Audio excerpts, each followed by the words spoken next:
are. Ooh, pushy. Boy, that's awesome.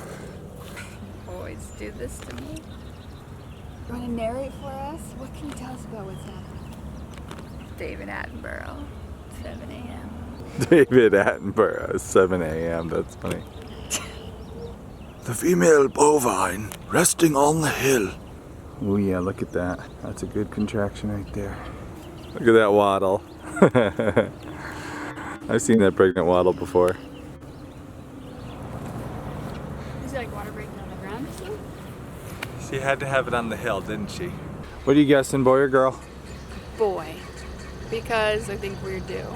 I actually am guessing bull too. She's got that smooth hair.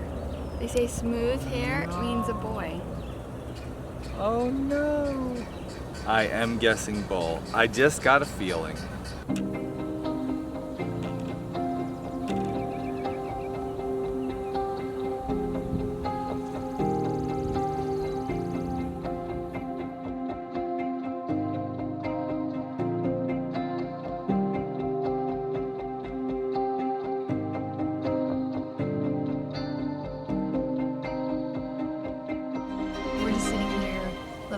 Watching her. I like to be near my cows when they are giving birth. This is Luna's second time calving. Pretty confident she won't have an issue. She's a small cow, so that's another reason why I like to be around when the minis are having their babies, because they're small. It's not making Luna uncomfortable. I've been around Luna every day since the day she was born. When I had my baby in December, I had somebody say how I like to have my baby at home in peace with just my husband. She came so quickly that way, and I said, well, why don't you let your cows do that? Essentially that's what I'm doing.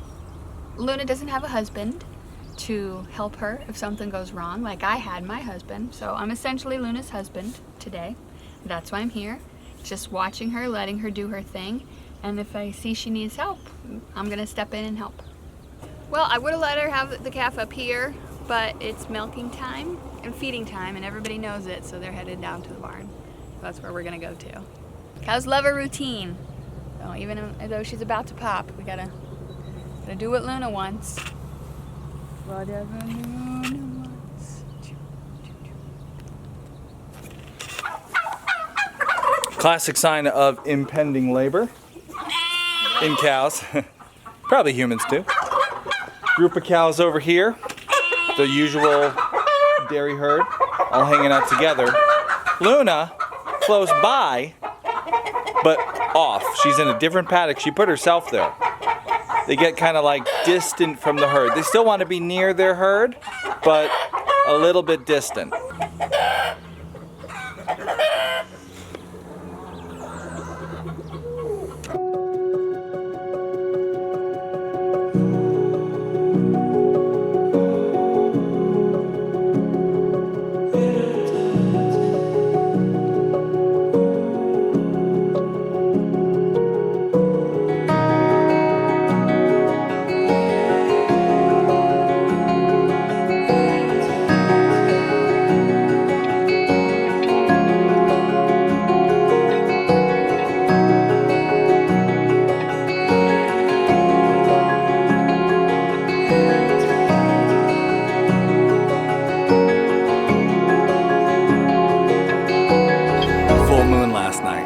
Beautiful full moon, big beautiful full moon. Oh, that's cool. Luna's having a calf on a full moon. She's actually named Luna Moth, which is the insect after we got into the insect vein because of old Saint Ladybug here. That was our very first cow, Ladybug, and when Ladybug had her calf, we were trying to think of a cool bug name. Luna had this cool thing on her side that kind of looked like a moth, and so we chose Luna Moth, but of course it's become just Luna. She was our very first calf birth on our farm. It wasn't this farm, it's our farm back in Connecticut. And that experience was one of those like never forget lifelong memories. It was a beautiful day in November, which is weird, but it was just gorgeous. It was a warmer November day, and all the kids were outside sitting on the grass watching the very first birth of a calf we'd ever had on the homestead. It's cool to see Luna, our first calf. She was a troublesome little calf. She was hard to train to the halter. She's just a little grump. Now she's like our queen cow, and she's over there having another. Getting closer, got some progress.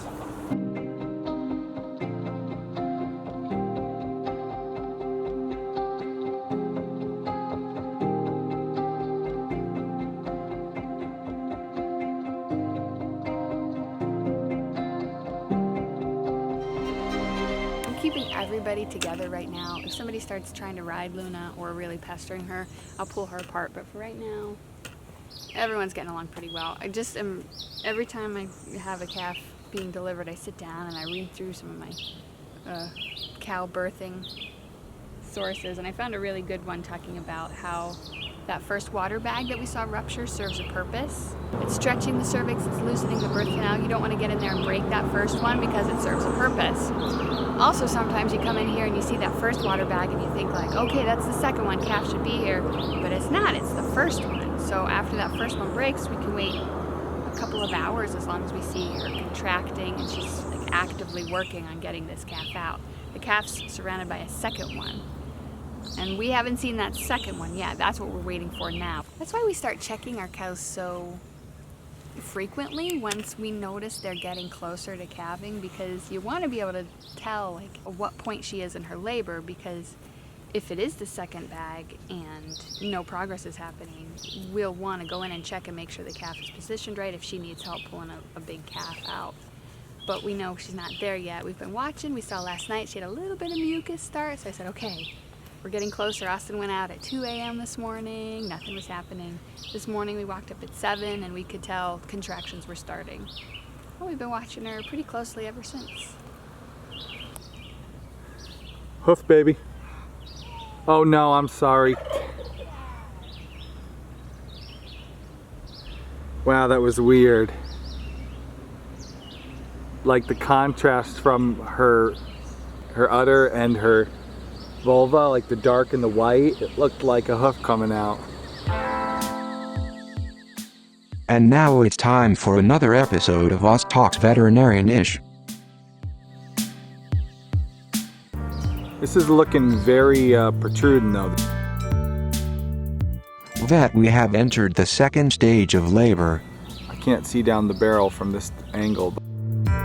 Vet, if the cervix is partially open, you may be able to put your hand through and determine what's happening with the calf. It's popping, you know what I'm saying?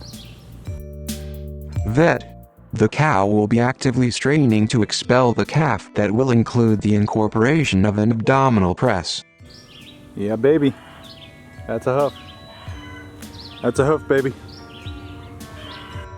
Vet, yeah baby, that's a hoof.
you're just observing for progression. So we saw the water bag, then we saw one hoof. Now we're waiting to see a second hoof. And if we don't see a second hoof after a longer period of time, that's when we will start to intervene and actually help this along. But right now things are progressing nicely. Kay's in there looking up close to see if she can see a second hoof.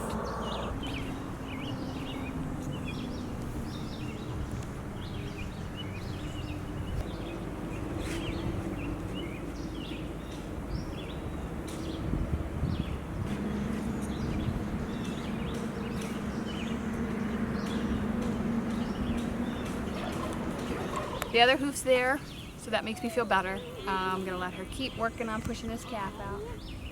Everybody all together.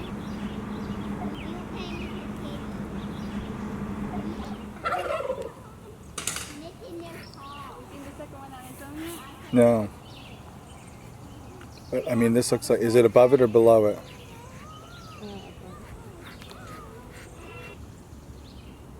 I see it coming.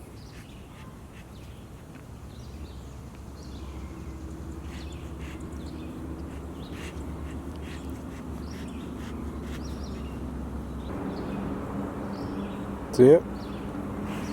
It's about ready. 48 minutes since first hoof was spotted.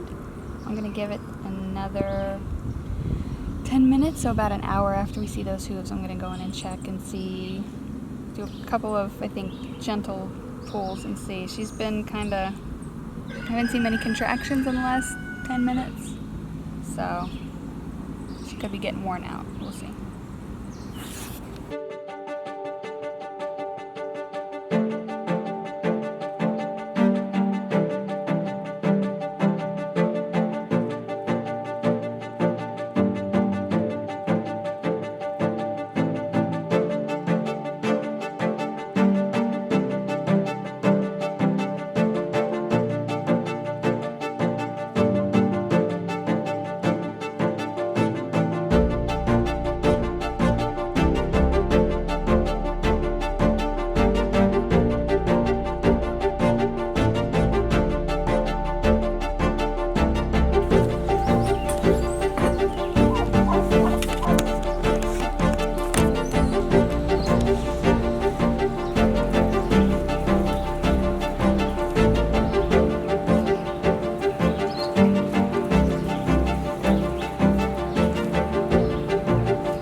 Our first Jersey boy.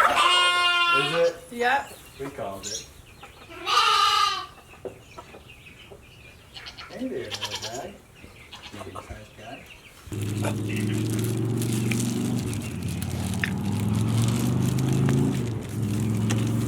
hear all the time is, but if you just drop their nose and get them to sneeze.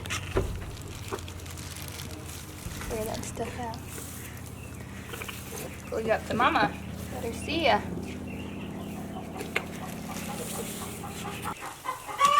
Luna, look.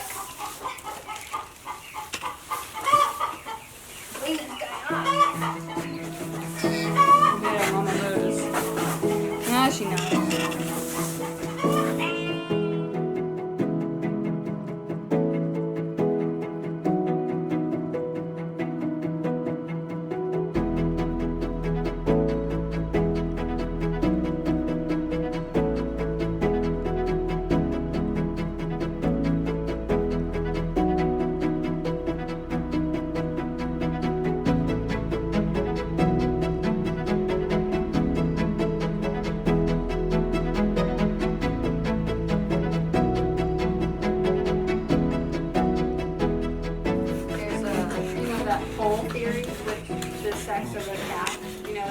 What theory? The pole theory?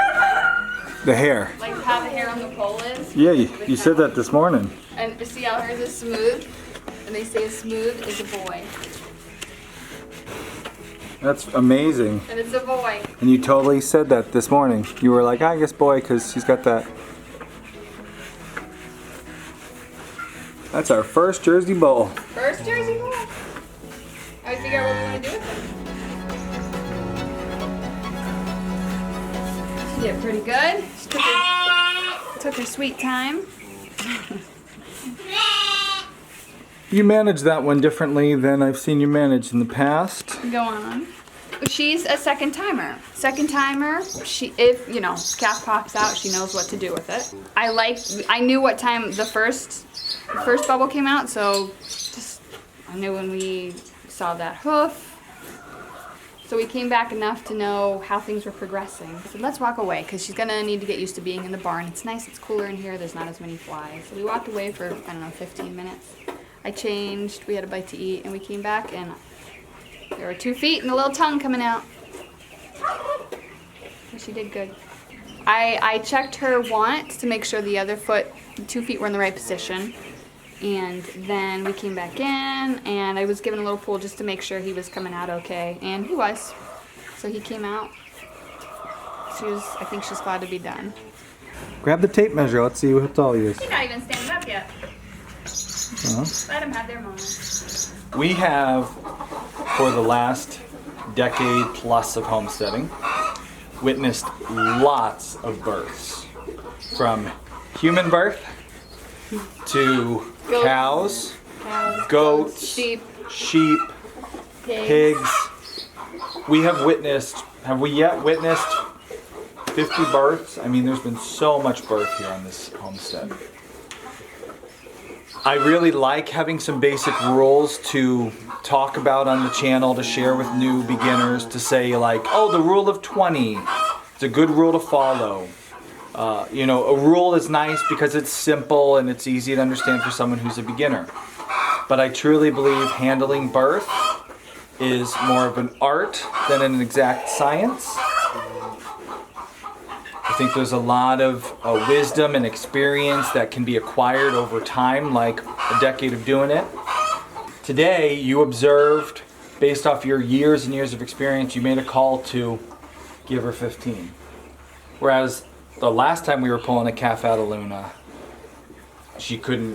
we couldn't give her 15. No, I mean the vet told us, like, get in there and see if you can pull that calf. So if you want to see the last time she calved and why we couldn't give her 15, click there to watch this video, that video. Alrighty.